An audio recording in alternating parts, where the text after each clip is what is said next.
Okay, so you want to own a theme park.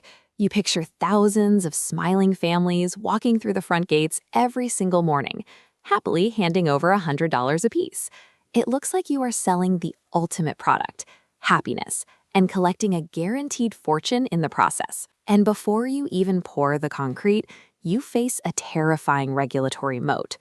Just like a modern gold mine, you spend years battling local zoning boards, noise ordinances, and traffic studies. You bleed hundreds of millions, sometimes billions of dollars, simply to obtain the legal right to open your doors. You survive the build-out, the roller coasters are tested, and you open the gates.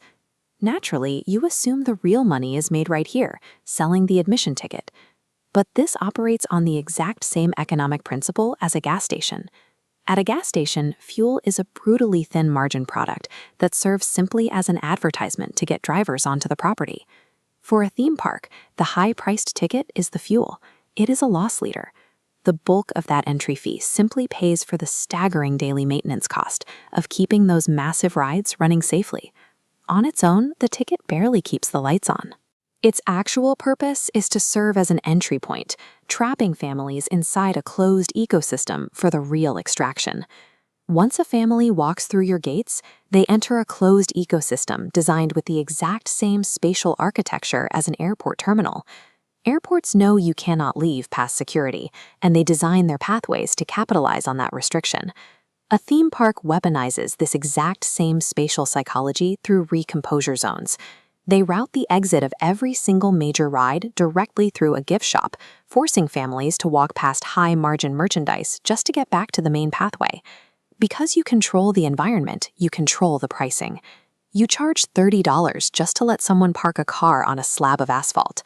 You sell an $8 fountain soda that costs you pennies in syrup and carbonated water. The admission ticket might pay for the roller coaster, but it is this captive environment and the staggering markups guests are forced to accept that actually generates your wealth. But cramming thousands of captive customers into a closed space naturally generates a massive operational bottleneck, 2-hour lines. But then you offer them an upgrade. For an extra $50 to $100 a day, they can buy a Fast Pass Express Lane ticket to skip the wait. This diagram shows standard ticket margins next to a Fast Pass upgrade. The brilliant part of this hidden engine is that it costs the park absolutely nothing in labor or materials to let someone walk through a shorter piece of the queue. Because there are zero fulfillment costs attached, that entire upgrade fee flows straight to the bottom line as virtually 100% pure profit. You have successfully built an environment that creates a frustrating problem and then monetize the solution. But even with a captive audience buying expensive sodas and line-skipping passes, you are constantly staring down the barrel of the volatility trap. Your park is defined by enormous, unrelenting fixed costs. Your massive property taxes, the debt payments on that new $50 million roller coaster, and the salaries for thousands of employees have to be paid every single day, regardless of whether 20,000 people show up or 2,000. Your revenue, however, is entirely variable and at the mercy of things you cannot control.